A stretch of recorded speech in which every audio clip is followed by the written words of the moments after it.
Shalom, shalom, shalom. Shalom. Apa kabar saudara? Hari ini ketemu lagi dalam Good News Today. Saya berdoa, hari ini kita diberkati Tuhan, kita menerima kasih karunia, melihat hal-hal yang baik yang Bapak kerjakan di dalam kehidupan kita. Ya, sebelum kita mulai terlebih dahulu, sebelum saya menyampaikan bahwa ini sedang kita mencoba sebuah sistem yang baru. Saya tidak tahu apakah ini lebih baik dari yang sebelumnya, ya. Tapi kita mencoba ini dengan tujuan adalah supaya bisa lebih maksimal, ya. Bisa lebih maksimal ketika saudara belajar firman Tuhan, karena nanti akan ada PowerPoint, terus ada Grace Prayer, ya, supaya kita semakin bisa menikmati secara pribadi dengan Tuhan. Oke, sebelum kita mulai, yuk kita Grace Prayer terlebih dahulu. Haleluya. Bapa, kami bersyukur karena kasih karunia-Mu. Kami telah dipilih sejak semula untuk menerima keselamatan yang kekal di dalam Tuhan Yesus Kristus. Amin. Di dalam kasih karunia Kristus, kami telah menerima pendamaian dengan Bapa oleh darah salib Kristus. Kami telah menerima pendamaian dalam rumah tangga dan dengan sesama dan dengan diri sendiri. Kami telah menerima pribadi dan karakter Kristus oleh kuasa Roh Kudus menjadi anak-anak Bapa di surga. Kami telah menerima semua janji-janji Bapa dan hidup dalam segala kelimpahan. Kami telah menerima perlindungan yang sempurna dan dijaga malaikat. Kami telah menerima damai sejahtera, bebas dari segala ketakutan dan kekhawatiran. Kami telah dipenuhi Roh Kudus, menerima kembali bahasa-bahasa yang baru untuk berkata-kata dengan Bapa dan hidup dalam kemuliaan sampai selama-lamanya. Ya Bapa, terima kasih oleh kasih karunia Tuhan Yesus Kristus, kami dapat memanggil-Mu Bapa kami yang di surga. Haleluya. Haleluya. Amin. Kuasa nama Tuhan Yesus Kristus, dikuduskanlah nama-Mu. Bapa, kami bersyukur dalam nama Tuhan Yesus Kristus yang penuh kuasa. Nama Tuhan Yesus Kristus, nama di atas segala nama. Di dalam nama Tuhan Yesus Kristus kami telah menerima keselamatan yang kekal. Di dalam nama Tuhan Yesus Kristus kami telah menerima pengampunan dosa. Dalam nama Tuhan Yesus Kristus kami telah menerima kesembuhan dan mujizat. Dalam nama Tuhan Yesus Kristus kami telah disucikan, dikuduskan, dibenarkan, dan dimuliakan. Dalam nama Tuhan Yesus Kristus, kami telah menerima kuasa menjadi anak-anak Bapa di surga. Dalam nama Tuhan Yesus Kristus, bertepuk lutut segala yang ada di langit, dan yang ada di atas bumi, dan yang ada di bawah bumi. Biarlah segala lidah mengaku, Yesus Kristus adalah Tuhan, bagi kemuliaan Bapa sampai selama-lamanya. Ya Bapa, dikuduskanlah nama-Mu. Haleluya. Pribadi Tuhan Yesus Kristus, datanglah kerajaan-Mu. Bapa, kami bersyukur untuk pribadi Tuhan Yesus Kristus yang penuh kasih karunia dan kebenaran. Tuhan Yesus, Engkaulah roti hidup. Tuhan Yesus, Engkaulah terang dunia. Tuhan Yesus, Engkaulah pintu. Tuhan Yesus, Engkaulah gembala yang baik. Tuhan Yesus, Engkaulah jalan kebenaran dan hidup. Tuhan Yesus, Engkaulah kebangkitan dan hidup. Tuhan Yesus, Engkaulah pokok anggur yang benar. Di dalam Tuhan Yesus Kristus, kami telah menjadi ciptaan yang baru dan memiliki hidup sampai selama-lamanya. Ya Bapa, datanglah kerajaan-Mu. Haleluya. Haleluya, haleluya, haleluya. Terpujilah nama-Mu Yesus. Kami mengucap syukur buat hari ini. Kami memberkati hari ini Tuhan. Hari yang diberkati Tuhan, hari yang dijadikan Tuhan, di mana kami melihat kebaikan, melihat kasih karunia, melihat mujizat, kedahsyatan Tuhan dinyatakan di dalam hidup kami. Di dalam nama Yesus, semua yang diberkati, sama-sama kita berkata, amin. Haleluya, haleluya saudara. Senang sekali kita bisa bersama lagi dalam program Good News Today.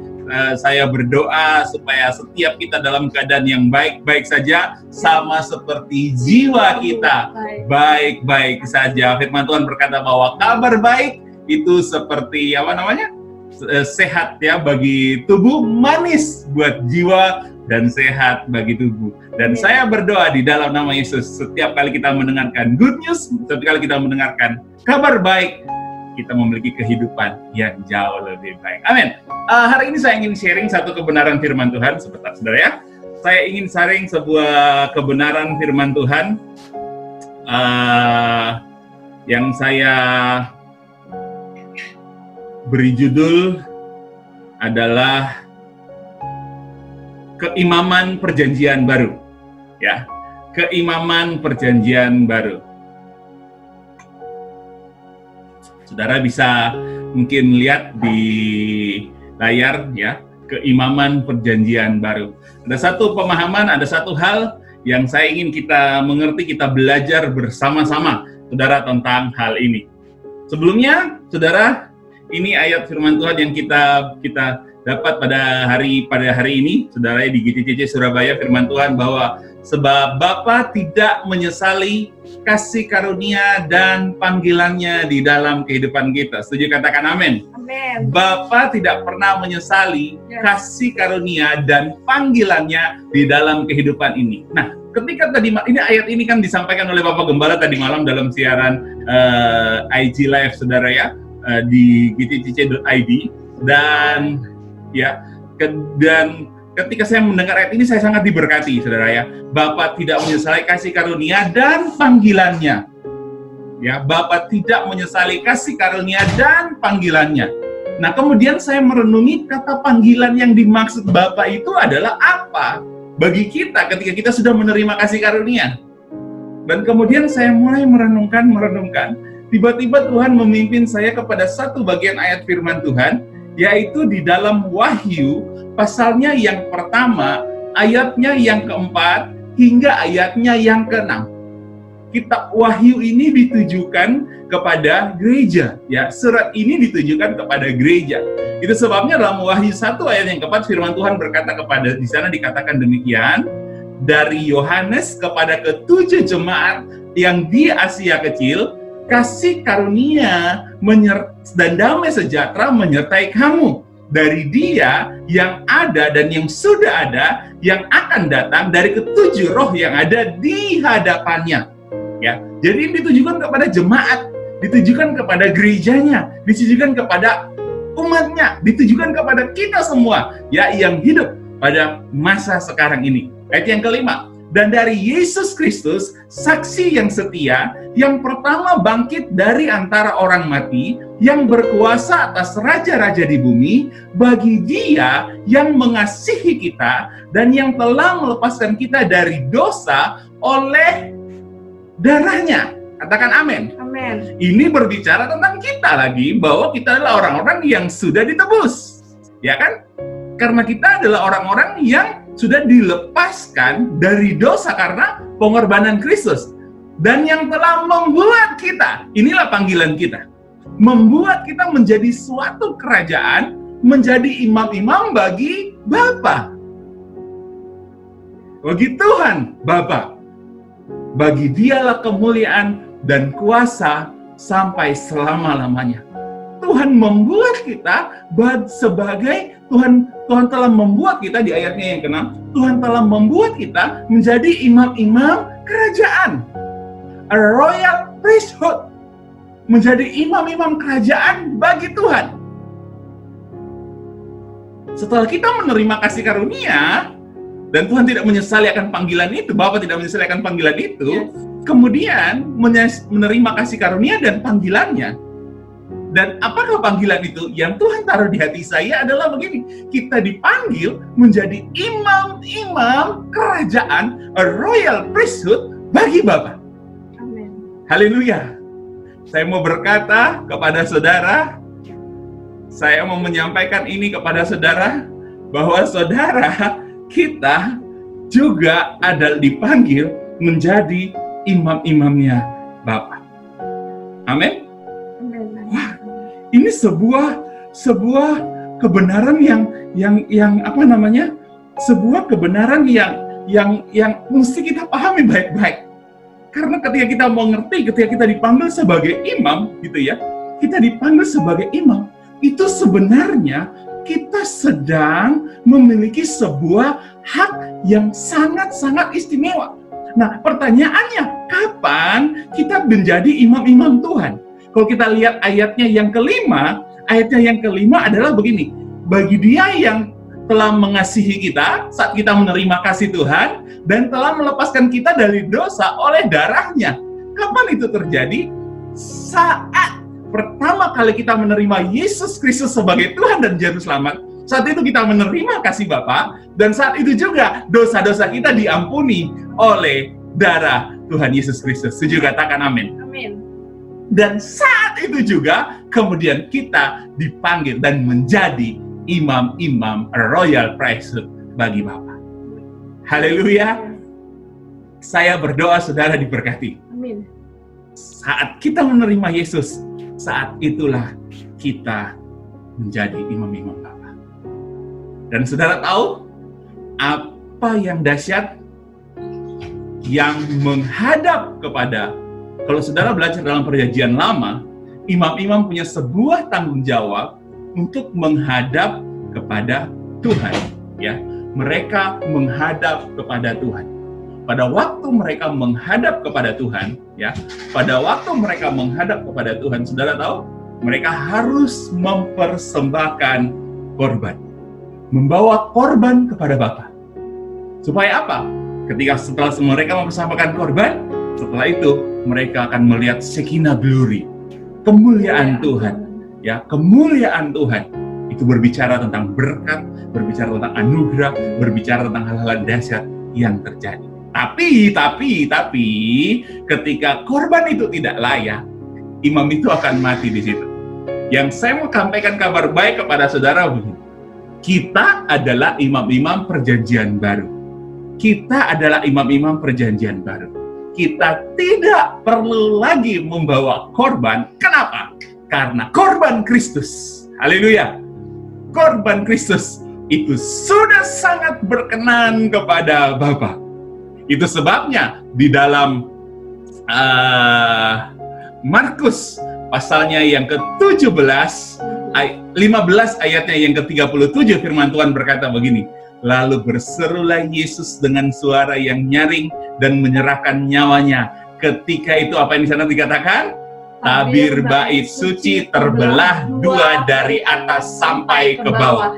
Kematian Kristus, korban yang dipersembahkan kepada Bapa yaitu Yesus Kristus, kematian Kristus di Golgota itu membuat tabir bait suci terbelah dari atas sampai ke bawah. Mengapa terbelah dari atas sampai bawah? Itu membuktikan yang membuka tabir itu adalah Bapa sendiri, adalah Tuhan sendiri, bukan tangan manusia yang membuka tabir itu. Dengan kata lain, sehingga siapa saja kita yang membawa korban Kristus punya hak akses langsung masuk ke ruang Maha Kudus. Di ruang Maha Kudus kita berjumpa dengan Bapa. Di ruang Maha Kudus kita melihat Shekinah glory. Di ruang Maha Kudus kita menerima kasih karunia, kedahsyatan Tuhan, keajaiban yang Tuhan nyatakan di dalam hidup kita. Itu sebabnya di dalam kitab Ibrani dikatakan begini, sebab itu marilah kita dengan penuh keberanian menghampiri tahta kasih karunia. Supaya apa? Supaya kita menerima rahmat, kasih, dan menemukan kasih karunia untuk mendapat pertolongan kita pada waktunya. Katakan amin. Amin. Inilah hak istimewa kita sebagai a royal priesthood. Inilah hak istimewa kita sebagai a royal priesthood. Kita punya keberanian menghampiri tahta kasih karunia, Holies of Holies, di ruang yang Maha Kudus. Tabir itu sudah dibuka. Saudara dan saya punya akses langsung dengan Bapa. Yang saya mau katakan kepada saudara begini, berkat yang paling hebat, mujizat yang paling hebat, hak istimewa, a privilege, sebuah kasih karunia yang besar yang Bapa berikan kepada kita adalah begini. Kita punya akses langsung dengan Bapa untuk berjumpa dengan Bapa. Kenapa? Karena perjumpaan kita dengan Tuhan itulah yang mengubahkan keadaan kita. Perjumpaan dengan Tuhan itulah yang memberkati kita. Ketika wanita 12 tahun pendarahan, Dia berjumpa dengan Tuhan, apa yang terjadi? Berjumpa dengan Yesus, dia sembuh. Ketika wanita Samaria berjumpa dengan Yesus, apa yang terjadi? Dia dipakai Tuhan dengan luar biasa. Setiap orang yang berjumpa dengan Yesus, berjumpa dengan Bapa, menemukan kasih karunia, menerima rahmat, dan pasti mendapatkan pertolongan. Setuju, katakan amin. Amin. Haleluya. Itulah berkat kita, saudara. Kita punya akses langsung.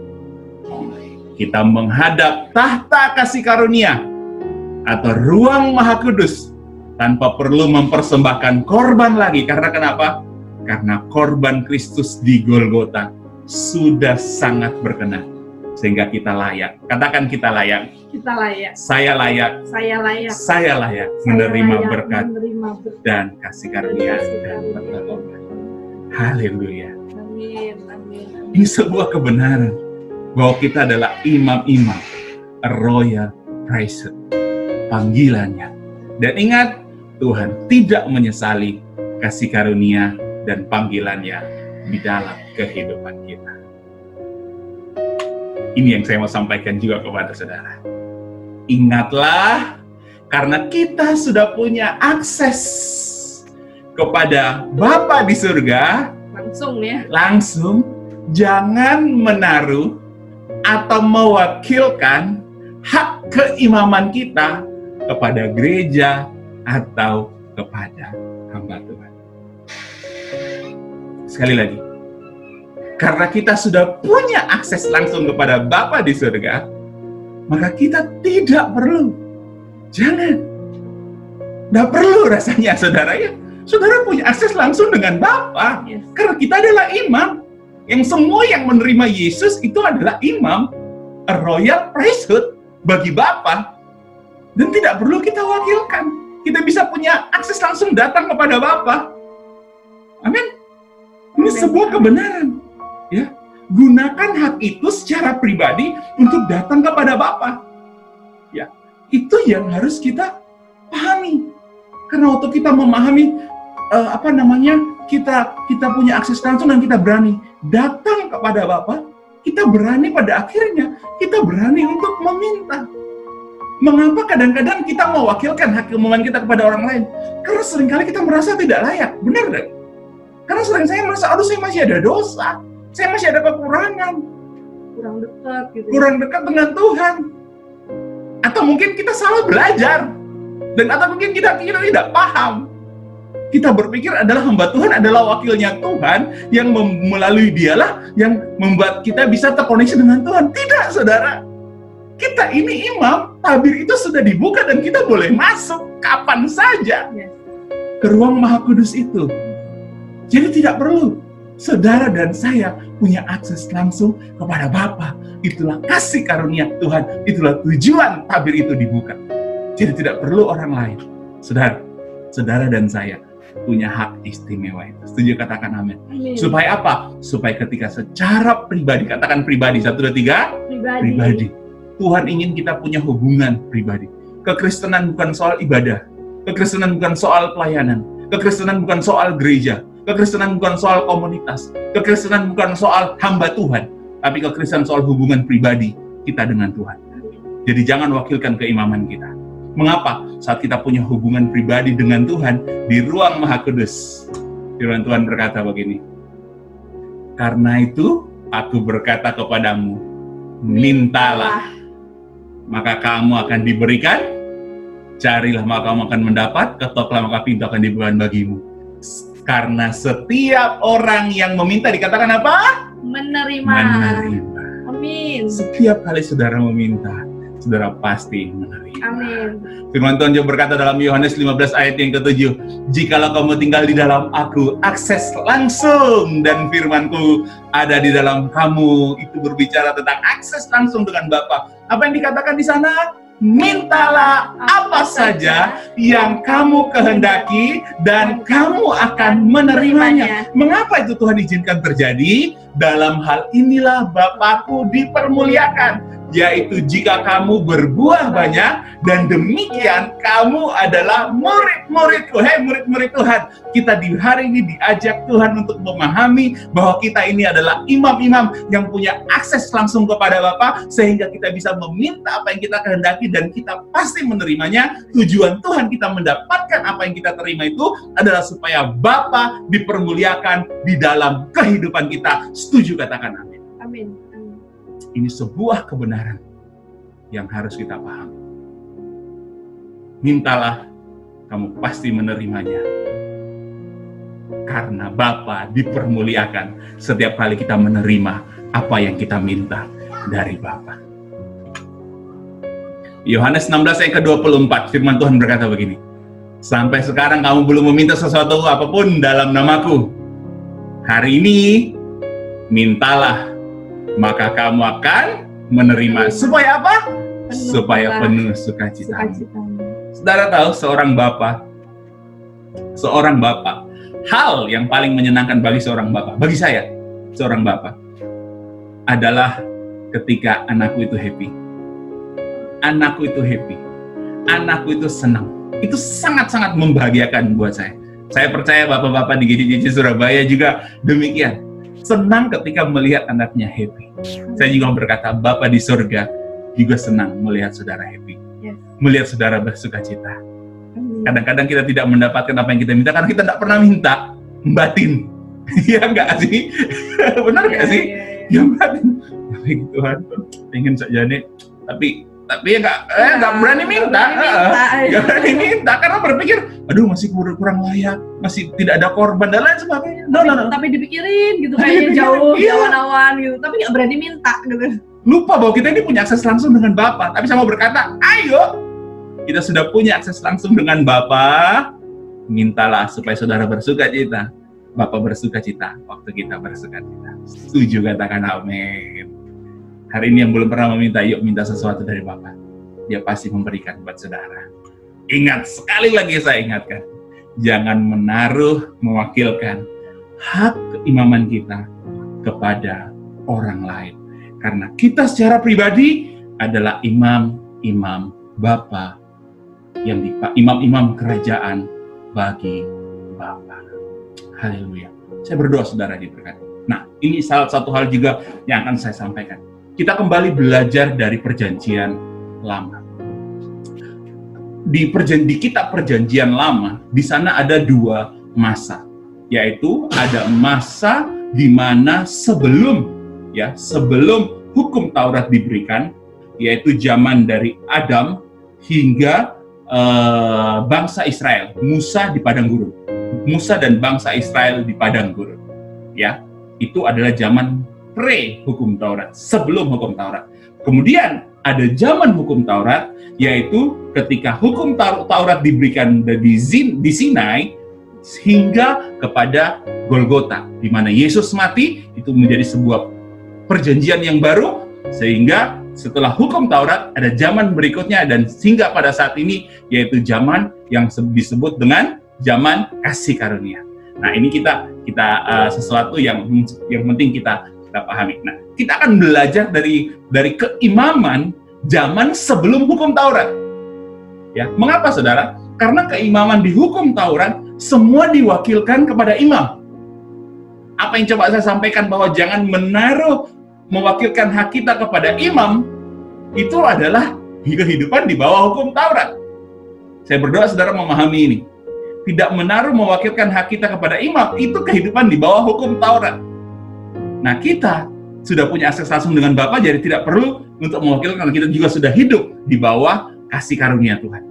Mengerti? Katakan amin. Amin. Oke. Nah, sebelumnya, keimaman sebelumnya, zaman sebelum hukum Taurat, apa yang terjadi di sana?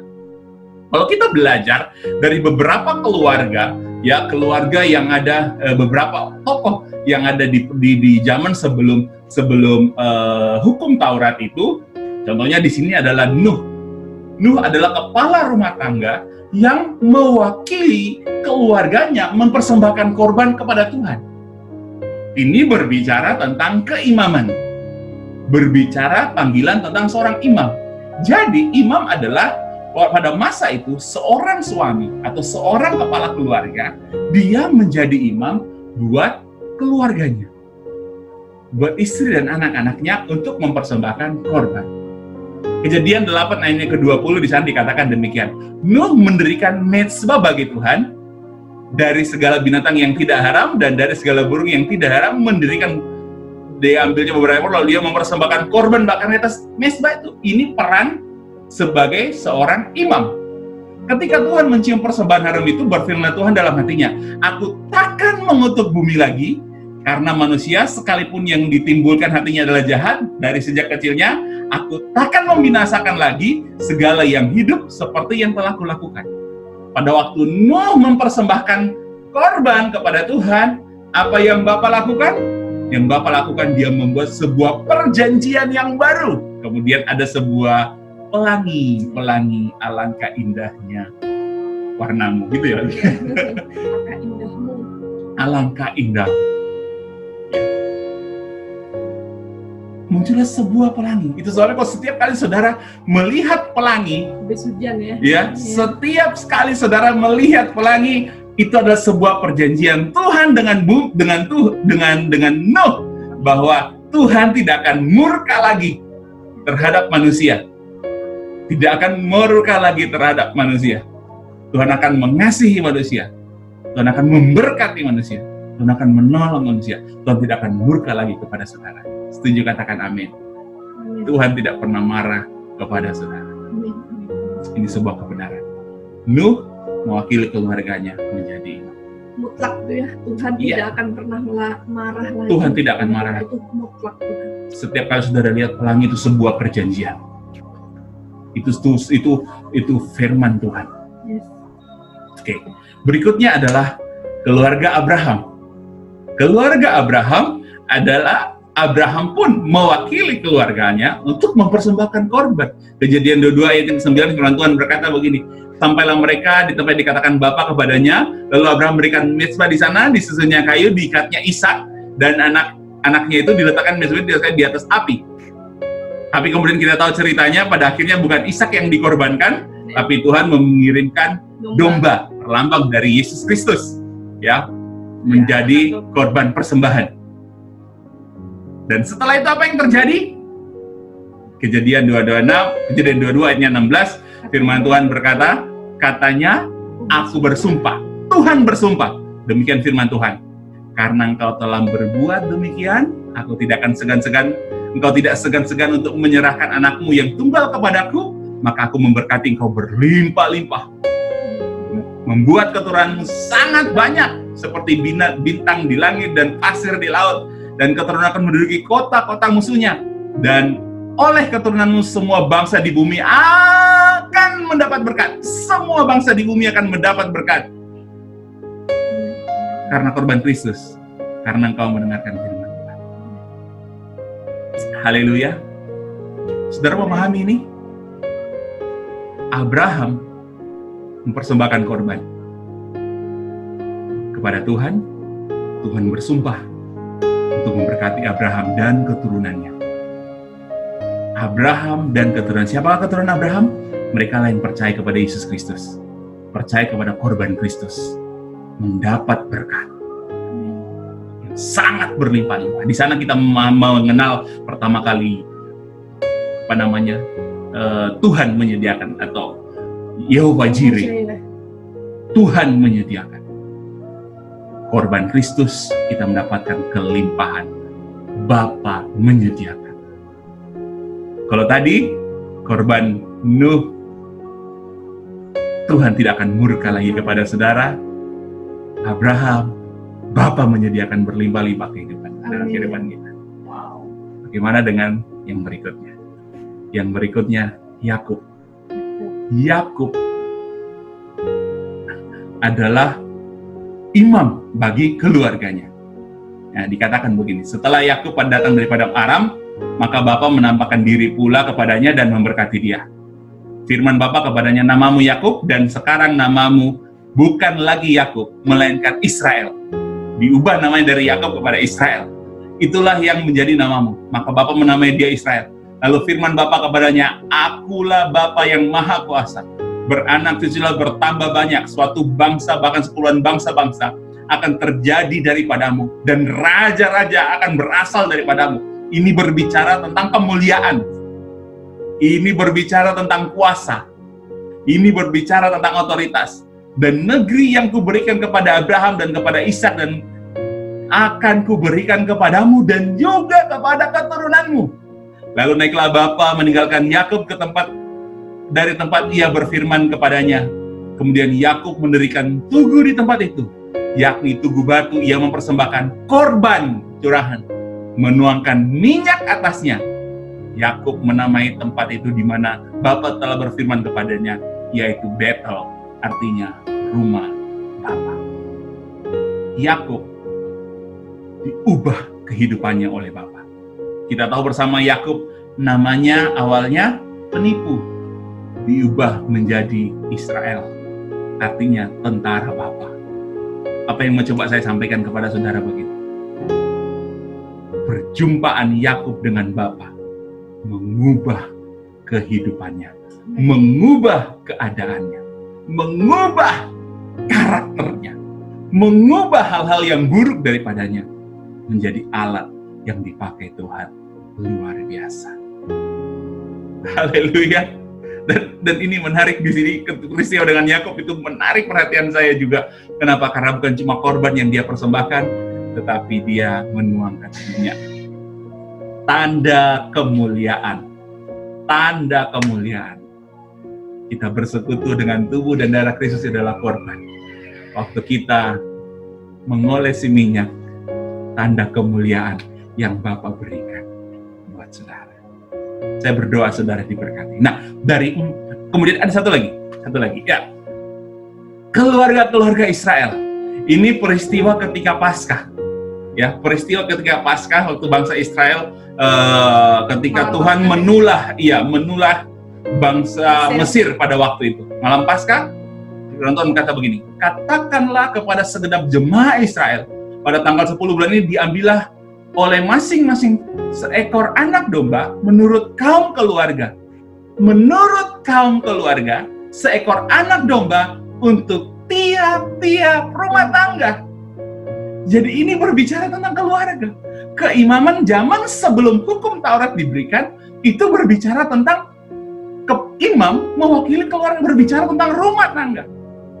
Dan apa yang terjadi ketika mereka mempersembahkan korban kepada Tuhan? Di sana mereka juga mengolesi dengan darah ambang pintu rumah mereka. Apa yang terjadi? Selain mereka tidak menerima tulah tidak menimpa kehidupan mereka, firman Tuhan berkata dalam kitab Keluaran 12 ayat yang ke-35, firman Tuhan berkata demikian, orang Israel melakukan juga seperti apa yang dikatakan Musa, mereka meminta dari orang-orang Mesir barang-barang emas dan perak serta kain-kain. Dan Tuhan membuat orang Mesir bermurah hati terhadap bangsa itu sehingga memenuhi permintaan mereka. Demikian mereka merampasi orang-orang Mesir itu.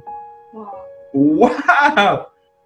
Selain Tuhan pertama meluputkan mereka dari sakit penyakit, dari pandemi ya yang sedang terjadi pada waktu itu, Tuhan meluputkan mereka, melindungi Tuhan, tapi Tuhan juga membuat orang Mesir bermurah hati kepada mereka.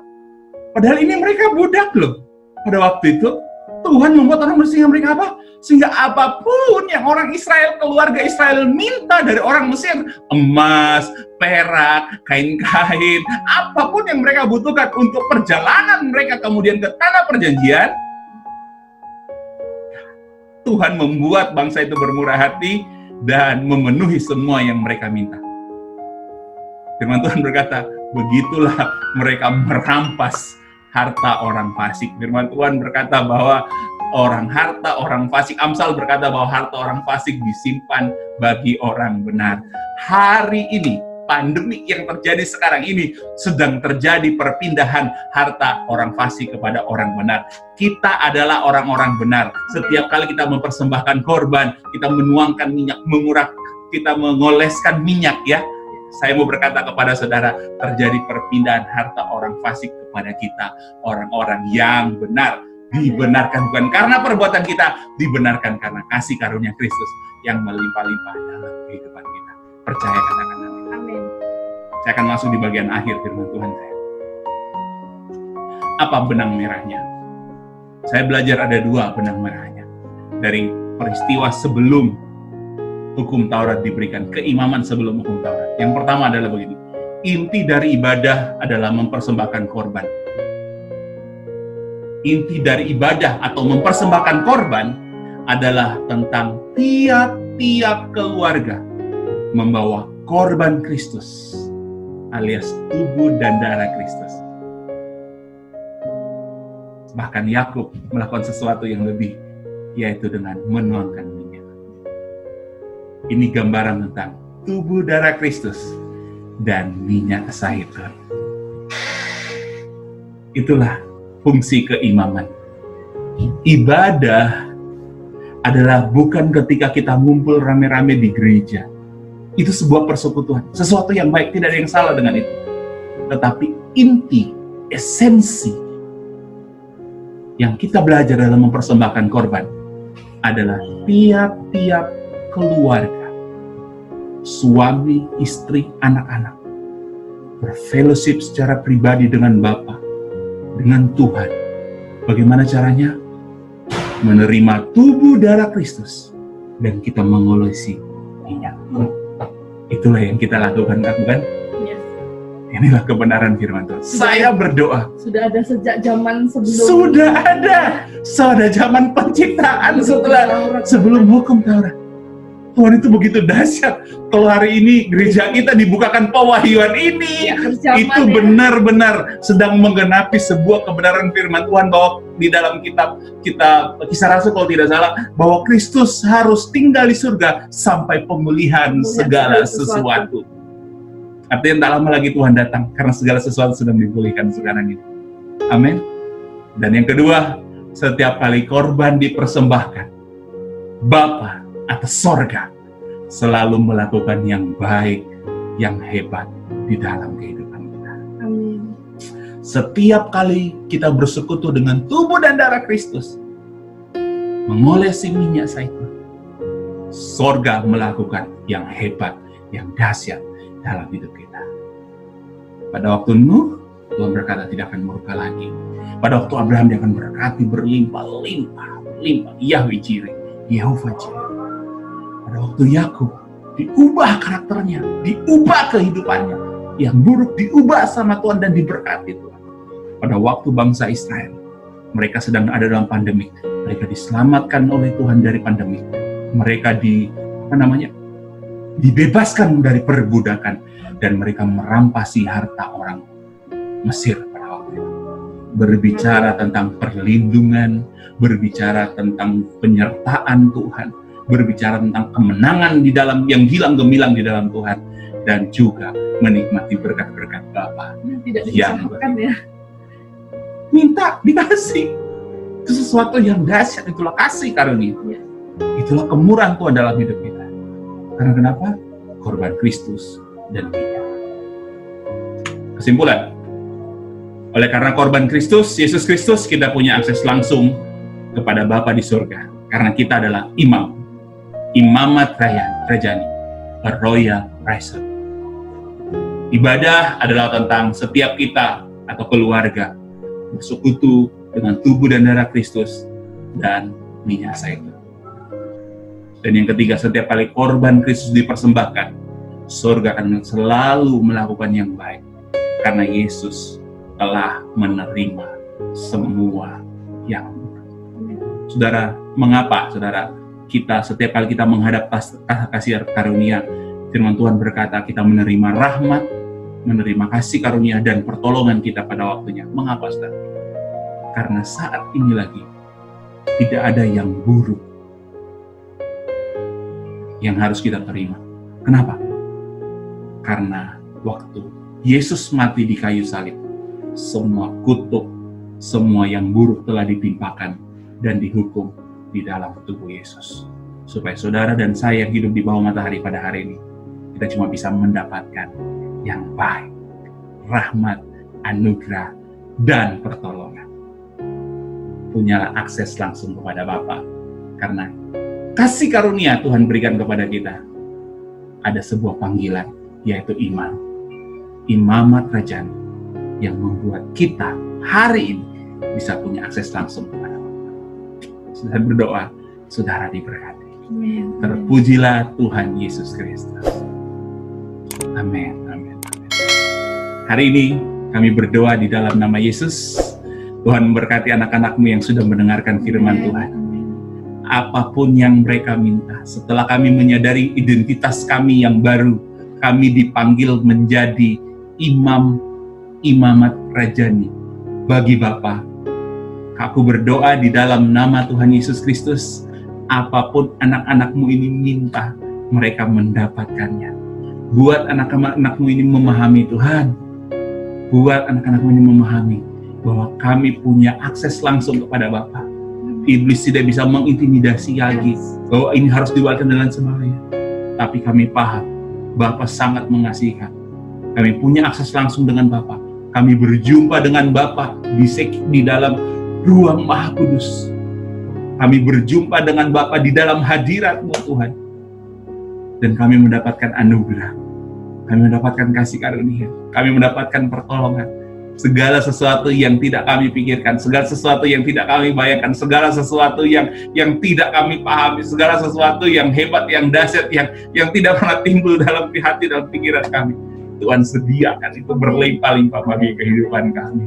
Yes. Tuhan berikan kami kekuatan, Tuhan berikan kami hikmat, Tuhan berikan kami kesehatan, Tuhan berikan kami perlindungan. Setiap kami dan segala aktivitas kami melihat penyertaan Tuhan yang dahsyat, yang sempurna dinyatakan bagi kami. Kami mengucap syukur Tuhan. Kami mengucap syukur. Terima kasih Tuhan, memberkati setiap anak-anak-Mu yang mendengarkan siaran ini dimanapun berada Tuhan.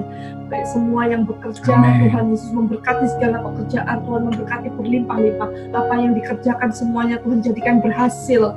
Tuhan memberkati yang saat ini masih mencari kerja, sedang memulai usaha yang baru, Tuhan juga memberkati berlimpah-limpah. Sehingga Tuhan membukakan banyak pintu dan kami anak-anak-Mu bisa melihat pintu-pintu yang terbuka itu Tuhan, dan kami akan melihat kelimpahan di dalam nama Yesus daripada Tuhan yang luar biasa. Amin. Dalam nama Yesus. Tuhan membedakan hidup kami dengan orang-orang yang tidak mengenal Engkau. Tuhan membedakan hidup kami yang mengenal kasih karunia. Kami semua hidup dalam favor Tuhan, dalam perkenanan Tuhan.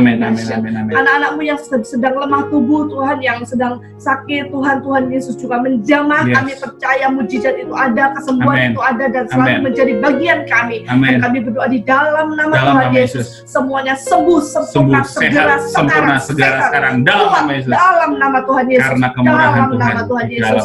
Semua orang-orang tua kami berdoa juga Tuhan. Mungkin mama kami, orang tua kami, keluarga kami yang sudah usia, Tuhan juga menjamah mereka semua. Dalam mereka perlindungan semua Tuhan. Tetap dalam perlindungan Tuhan, tetap kuat, tetap dijaga oleh Tuhan. Mereka tetap segar, mereka tetap kuat, dan mereka terus di masa tua mereka boleh menerima kasih Bapa, menikmati kasih Bapa melimpah, menerima pewahyuan pengenalan tentang Bapa yang baik itu melimpah di dalam kehidupan mereka. Terima kasih Tuhan, terima kasih memberkati seluruh jemaat GCCC dimanapun mereka berada. Apapun Tuhan yang menjadi pergumulan dan doa, kami percaya kami sudah menjadi bagian daripada Kristus. Kami ada di dalam Kristus, maka apapun yang kami sedang gumuli, kami percaya Engkau telah mengetahui dan Engkau pasti memberikan yang terbaik sesuai dengan waktu-Mu, dan kami percaya itu Tuhan. Engkau akan melepaskan kami Tuhan dari setiap permasalahan ini. Semuanya segera akan terjadi. Terima kasih Tuhan. Kami mengucap syukur buat anugerah-Mu.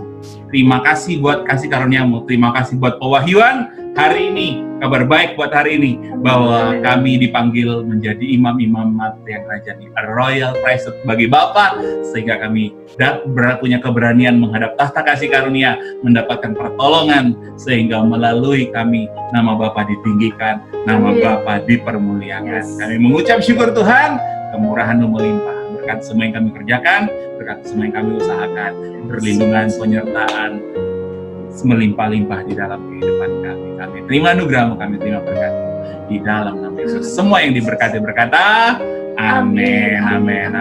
Terima kasih sudah join hari ini, saudara. Kalau mungkin sinyal atau apa namanya yang lewat live IG ini kurang oke, nanti khotbah ini saya akan posting di YouTube GCC Surabaya. Saudara bisa cari di YouTube GCC Surabaya. Silakan mendengarkan kabar baik dan sama-sama kita makan sebanyak-banyaknya ya. Saudara ya. Hari-hari ini ada banyak firman Tuhan di YouTube GCC Surabaya, juga di IG. Ya, semua kita diberkati. Tuhan Yesus menyertai sampai selama-lamanya. Shalom. Shalom. Tuhan Yesus memberkati.